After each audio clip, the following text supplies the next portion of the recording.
සියලු දෙනාම සාදරයෙන් පිළිගන්නවා A-level ICT විෂය පිළිබඳව සාකච්ඡා කරන පාඩම් මාලාවේ 6 වෙනි පාඩම. මේ පාඩමේදී අපි සාකච්ඡා කරන්නේ until කියන පුනර්කරණය පිළිබඳව. until පුනර්කරණයේ ආකාර දෙකක් තියෙනවා. ඒකේ පළවෙනි ආකාරය මේ පාඩමේදී සාකච්ඡා කරනවා do until loop කියන ආකාරය. මේ Python පාඩමට අදාළව කලින් පාඩම් ඔයා බැලුවේ නැත්නම් ඒ පාඩම් බලලා එන්න. ඒ පාඩම් වල මම විෂය නිර්දේශයට අනුව පිළිවෙලින් සරලව අවශ්‍ය කරන කරුණු පැහැදිලිව මේ දක්වා සාකච්ඡා කරගෙන ආවා. ඒ වගේම වීඩියෝ අප්ලෝඩ් කළ සැනින් ලබා ගැනීම සඳහා මේ YouTube channel එක තාමත් subscribe කරලා නැත්නම් subscribe කරලා notification on කරලා තියාගන්නත් අමතක කරන්න එපා. මේ වීඩියෝ එක බලලා මේ වීඩියෝ එක තවත් කෙනෙක්ට බලන්න වටේ කියලා හිතනවා නම් share කරන්න. ඒ වගේම මේ පාඩම් පිළිබඳව ඔබට යම්කිසි ගැටලුවක් තියෙනවා නම් ඒ ගැටලු මට යොමු කරන්න. එහෙම නැත්නම් පහළ comment section එකේ කතා කරන්නත් පුළුවන්. එහෙනම් දැන් අපි පාඩමට යමු. ගැටලු විසඳීම සඳහා ඇල්ගොරිතමික ප්‍රවේශය යටතේ පුනර්කරණයේ තුන්වන කොටස. පළවන සහ දෙවන කොටස තුලදී while loop පිළිබඳව කතා කරලා අවසන් කළා. ඒ පාඩම් බැලුවේ නැත්නම් ඒ පාඩම් බලලා එන්න. නැත්නම් මේක තේරෙන්නේ නැති වෙන්න පුළුවන්. මේ කොටසේදී කතා කරන්නේ until කියන පුනර්කරණය පිළිබඳව. until පුනර්කරණයේත් while පුනර්කරණයේ වගේම ආකාර දෙකක් තියෙනවා. පළමුව do until loop කියන ක්‍රමය පිළිබඳව කතා කරමු. මේකෙදි පුනර්කරණයට අදාළ පියවර සිදු කිරීමට පෙර පුනර්කරණයට අදාළ කොන්දේසිය පරීක්ෂා කරලා බලනවා. until කියන එකෙන් කියන්නේ කොන්දේසිය අසත්‍ය වන තුරු මේ පුනර්කරණය ක්‍රියාත්මක වෙන්න. මේ do until loop කියන පුනර්කරණය ව්‍යාජකේතයකදී මේ විදිහට සටහන් කරන්න පුළුවන්. do until කොන්දේසිය අසත්‍යද අසත්‍ය නම් ප්‍රකාශනය එක ක්‍රියාත්මක කරන්න. ඊළඟට ලූප් කියන පියවරට එනවා. ලූප් කියන පියවර හරහා නැවත පුනර්කරණයට යොමු කරන කොන්දේසිය පරීක්ෂා කරන්න. පුනර්කරණයට යොමු කළා කොන්දේසිය නැවත අසත්‍යද අසත්‍ය නම් ප්‍රකාශනය එක සිදු කරනවා. ලූප් යටතේ නැවත පුනර්කරණය සිදු වෙමින් කොන්දේසිය අසත්‍යව පවතින තුරු පුනර්කරණයට අදාළ පියවර දිගින් දිගටම සිදු කරනවා. කොන්දේසිය සත්‍යද කොන්දේසිය සත්‍ය වුණොත් ලූප් කියන තැනින් පහළට යොමු වෙනවා. ලූප් කියන තැනින් පහළට යොමු වෙලා ලූප් කියන තැනින් පහළ තියෙන ප්‍රකාශනයන් සිද්ධ කරනවා. එතකොට ලූප් කියන තැනින් පහළ තියෙන ප්‍රකාශනයන් ක්‍රියාත්මක කරනකොට මෙතනදී ප්‍රකාශනය දෙක කියන ප්‍රකාශනය ක්‍රියාත්මක වෙනවා. ඊළඟට බලමු මේ do until වලට අදාළව ගැලීම් සටහන අඳින්නේ කොහොමද කියලා. ගැලීම් සටහනක් තුලදී කොන්දේසිය පරීක්ෂා කරලා බලන්න සුපුරුදු විදියටම තීරණ කොටුව භාවිතා කරනවා. මෙතනදී while පුනර්කරණයේදී කොන්දේසිය සත්‍ය නම් මේ කියන්නේ ඔව් පැත්ත හරහා පුනර්කරණය සිදු වුණා. until වලදී පුනර්කරණය සිදු වෙන්නේ නැත පැත්ත හරහා. එහෙනම් මෙතනදී බලන්න ගැලීම නැත පැත්ත හරහා සම්බන්ධ වෙනවා. ඊළඟට කොන්දේසියට අදාළව ප්‍රකාශනය අසත්‍ය නම් සිද්ධ වෙන්න ඕන ප්‍රකාශනය එක කියන පියවර, පුනර්කරණයට අදාළ පියවර, ප්‍රකාශනය එක කියන පියවර නැත පැත්ත හරහා සටහන් කරනවා. ඊළඟට ලූප් කියලා තියෙන ලූප් කියන එක ගැලීම් සටහනක් තුල මේ ආකාරයට පෙන්වන්න පුළුවන්. මේ විදිහට කොන්දේසිය අසත්‍යද ඒ කියන්නේ නැත පැත්ත. එහෙනම් ඊට අදාළව පුනර්කරණය වන පියවර ප්‍රකාශනය එක ක්‍රියාත්මක කරනවා. නැවත කොන්දේසිය පරීක්ෂා කරලා බලන කොන්දේසිය අසත්‍යද ඒ කියන්නේ නැත පැත්ත. එහෙනම් නැවත පුනර්කරණ පියවරයන් දිගින් දිගටම සිදු කරනවා. කොන්දේසිය සත්‍ය වෙනවා. ඒ කියන්නේ තීරණයට අදාළව ඔව් පැත්ත. ඔව් පැත්තට ආවා කියන්නේ කොන්දේසිය සත්‍ය. එහෙනම් පුනර්කරණ පියවර අවසන් වෙනවා. එහෙනම් ලූප් කියන කොටසට යටින් තියෙන පියවර සටහන් කරනවා. ගැලීම් සටහන තුල මේ ආකාරයෙන් ඔව් පැත්ත හරහා ප්‍රකාශනය දෙක සිදු කරලා ප්‍රධාන ගැලීමට එකතු වෙනවා. මේ විදිහට ව්‍යාජකේතය සහ ගැලීම් සටහන පැහැදිලි කරන්න පුළුවන් do until loop වලට අදාළව. do until loop වල කොන්දේසිය පළමුව පරීක්ෂා කරන නිසා කොන්දේසිය පළමුව පරීක්ෂා කෙරෙන්න ඕන. ඊළඟට ඊට අදාළව නැත පැත්ත හරහා පුනර්කරණය සිදු වෙනවා. මම ව්‍යාජකේතය highlight කරලා පෙන්නනවා. ඒත් එක්කම ව්‍යාජකේතය තුල do until වලට අදාළ රතු පාටින් highlight කරලා තියෙන ටික තමයි කොන්දේසිය අසත්‍යතාවය මත නැවත නැවත සිදුවීමට අදාළ පුනර්කරණ කොටස. කොන්දේසිය සත්‍ය නම් මේ කියන්නේ පුනර්කරණය අවසන් වුණාට පස්සේ සිද්ධ වෙන ටික ප්‍රකාශනය දෙක කියන එක මම මේ විදිහට highlight කරලා පෙන්නනවා. ඊළඟට මම සම්පූර්ණ ගැලීම් සටහන සහ ගැලීම් සටහනට අදාළව පුනර්කරණයට අදාළ ටික රතු පාටින් highlight කරනවා. පුනර්කරණයෙන් පසු සිදුවන ටික මම මේ විදිහට කහ පාටින් highlight කරලා පෙන්න. මේ do until loop කියන පුනර්කරණය තවදුරටත් පැහැදිලි වෙන්න මේ උදාහරණය බලන්න. 1 සිට 5 තෙක් ඇති සංඛ්‍යා මුද්‍රණය කරන්න. 1 සිට 5 තෙක් ඇති සංඛ්‍යා මුද්‍රණය කරන්න do until loop භාවිතා කරලා ව්‍යාජකේතය සහ ගැලීම් සටහන අදින හැටි බලමු. while loop එක තුලදී මේ ගැටලුවටම අදාළව අපි උදාහරණය අරගෙන ව්‍යාජකේත සහ ගැලීම් සටහන් නැන්දා. ඒ පාඩම බැලුවේ නැත්නම් අනිවාර්යෙන් ඒ ටික බලන්න. මේ පාඩමේ දැන් අපි බලමු මේ ගැටලුවට අදාළව until භාවිතා කරලා. කියන until loop එක භාවිතා කරලා කොහොමද ව්‍යාජකේතය සහ ගැලීම් සටහන අඳින්නේ කියලා. මෙතනදී අපි භාවිතා කරන්නේ do until loop කියන ක්‍රමය. ඒ කියන්නේ පළමුව කොන්දේසිය පරීක්ෂා කරලා දෙවනුව තමයි පුනර්කරණ පියවර සිදු කරනවාද නැද්ද යන්න තීරණය කරන්න. මුලින්ම ව්‍යාජකේතය ලියන විදිය බලමු. ව්‍යාජකේතයේදී සාමාන්‍ය විදියටම ආරම්භය ඊළඟට ආරම්භය යටතේ අපි පළවෙනි පියවර ලියන්න ඕන. පළවෙනි පියවර විදියට අපිට මෙතනදී ආදානයක් ලබා ගන්න නෑ. ඒ කියන්නේ 1 සිට 5 තෙක් සංඛ්‍යා මුද්‍රණය කරන්න කියලා විතරයි අපිට කියන්නේ. එහෙනම් පළවෙනි සංඛ්‍යා මුද්‍රණය කරන්න ඕන එක. ඒ නිසා මම විචල්‍යයක් නිර්මාණය කළා x සමානයි 1 කියලා පළවෙනි ප්‍රකාශනය ලියනවා. මෙතනදී x කියන්නේ විචල්‍ය. විචල්‍යයට ආදේශ කරන අගය එක් විචල්‍යයක් කියන්නේ මොකක්ද? ඒ දේවල් මම කලින් පුනර්කරණය තුලදී සාකච්ඡා කළා. ඒ නිසා මම මෙතනදී ඒ ටික සාකච්ඡා කරන්න යන්නේ. x සමානයි 1 කියලා විචල්‍යයට අගය ආදේශ කර ගන්නවා. ඊළඟ පියවරේදී මම පුනර්කරණය සිදු කරන්න ඕන. එහෙනම් do until loop භාවිතා කරලා පුනර්කරණය සිදු කරන්නේ. මෙහිදී මම do until x වලගේ පහට වැඩිය විශාලයිද කියලා බලන ප්‍රකාශනයක් ලියලා තියෙනවා. මෙතෙන්දී කොන්දේසිය විදියට x වලගේ විශාලයිද පහට වැඩිය කියලා බලන්නේ. මෙතෙන්දී x වලගේ 1යි x වලගේ විශාලයි 5ද නැහැ. ඒ කියන්නේ ප්‍රකාශනය අසත්‍යයි. ප්‍රකාශනය අසත්‍ය වන විට තමයි මේ until කියන පුනර්කරණය ක්‍රියාත්මක වෙන්නේ කියලා මම කලින් සඳහන් කළානේ. ඒ නිසා තමයි මම මෙතන ප්‍රකාශනය අසත්‍ය වෙන විදිහට ලියලා තින්නේ. මෙතනදී දැන් x වලගේ 5ට වැඩිය විශාලයිද නැහැ. ඒ කියන්නේ අසත්‍යයි. අසත්‍යයි නම් ඊළඟට පුනර්කරණ පියවර සිදු කරනවා.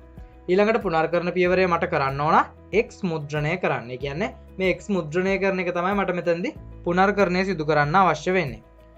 ඊළඟ පියවරේ මම x මුද්‍රණය කරලා x වලගේ එකකින් වැඩි කර ගන්න ඕනේ. ඊළඟට 2 කියන අගය මම මුද්‍රණය කරන්න අවශ්‍ය නිසා. ඒ නිසා මම x සමානයි x + 1 කියලා සටහන් කරනවා. ඒ කියන්නේ x වලට එකක් එකතු කරලා ඒක 9x වලගේ විදියට ආදේශ කරන්න. ඊළඟට loop කියන තැනට යොමු වෙනවා. මේ loop කියන තැනින් මම කලිනුත් සඳහන් කළා මොකද්ද කරන්නේ? නැවත පුනර්කරණය තුලට යොමු කරනවා. කොන්දේසිය පරීක්ෂා කරලා බලලා කොන්දේසිය අසත්‍ය නම් නැවත පුනර්කරණය සිදු වෙනවා මේ until loop එක තුලදී. ඊළඟට මේ පුනර්කරණය සිදු වෙලා දිගින් දිගටම සිදු වෙලා එක අවස්ථාවකදී x වලගේ එනවා 5යි කියලා. එතෙන්දී බලනවා x වලගේ 5ට වඩා විශාලයිද නැත. ඒ කියන්නේ අසත්‍ය. එහෙනම් 5ත් මුද්‍රණය වෙනවා. ඊළඟට x වලගේ එකකින් වැඩි වෙලා 6 වෙනවා. ඊට පස්සේ බලනවා 6 විශාලයි 5 කුඩයිද? ඔව්. එහෙනම් ප්‍රකාශනය සත්‍ය වෙනවා. x වලට 6 කියන අගය ආවම ඊට පස්සේ loop කියන තැනින් පිටට පයින්නවා. ඒ කියන්නේ loop කියන තැනින් පහළ තියෙන ප්‍රකාශනයන් ක්‍රියාත්මක කරනවා. මේ ගැටලුවේ විදිහට අපිට loop එකෙන් අවසානය කියන්නේ පුනර්කරණයෙන් අවසානයේ සිද්ධ කරන්න දෙයක් සටහන් වෙන්නේ නැහැ. එම නිසා ව්‍යාජකේතය සාමාන්‍ය විදිහටම අවසන් කරනවා. අදාළ ගැටලුවට විසඳුම ලැබිලා අවසන් නේද? ගැටලුවට විසඳුම ලැබිලා අවසන් කියලා කිව්වේ 1 2 3 4 5 කියන සංඛ්‍යා මුද්‍රණය වෙලා ඉවරයි. ඒ නිසා ව්‍යාජකේතය අවසන් කරනවා. මේ ගැටලුවට අදාළව ව්‍යාජකේතය නිර්මාණය කළ අවසන්. ඊළඟට බලමු ගැලීම් සටහන අඳින්නේ කොහොමද කියලා. ගැලීම් සටහන සුපුරුදු විදිහටම ආරම්භය. ඊළඟට අපිට ව්‍යාජකේතය දිහා බලාගෙන ගැලීම් සටහන අඳින්න පුළුවන් ලේසියෙන්ම. මෙතනදී ව්‍යාජකේතය ලියලා තියෙන නිසා ආරම්භය පළමුව ඊළඟට x සමානයි 1 කියලා කියන්නේ ආදේශ කිරීමක්. ඒතකොට ඒක ක්‍රියාවලියක් විදිහට තමයි සලකන්නේ. ඒක එතකොට මේ ක්‍රියාවලියක් සඳහන් කරන විදිහට ක්‍රියාවලි කොටුවක් තුල සටහන් කරනවා. ගැලීම් සුපුරුදු ලෙසම ඊතල මගින් දක්වනවා. ඊළඟට මේ do until කියන එකේ කොන්දේසියක් පරීක්ෂා කරන්න තියෙන්නේ. ඒතකොට කොන්දේසියට අදාළව අපි තීරණ කොටුව භාවිතා කරලා කොන්දේසිය අපි මෙතෙන්දී ලියනවා x වලගය 5ට වඩා විශාලද? එහෙනම් නැත. නැත පැත්ත හරහා තමයි පුනර්කරණය වෙන්න until වලදී. එහෙනම් නැත. නැතනම් එතකොට පුනර්කරණයට අදාළ පියවර ලියනවා අපි x මුද්‍රණය කරන්න ප්‍රතිදානයක්. ඊළඟට ක්‍රියාවලියක් x සමානයි x + 1. ඒ කියන්නේ x වලට එකක් එකතු කරන්න කියන ක්‍රියාවලිය. ඊළඟට loop කියන පියවර දක්වන්න ඕන. loop කියන පියවර පුනර්කරණය සඳහා ගැලීම් සටහනක මේ විදිහට දක්වන්න පුළුවන්.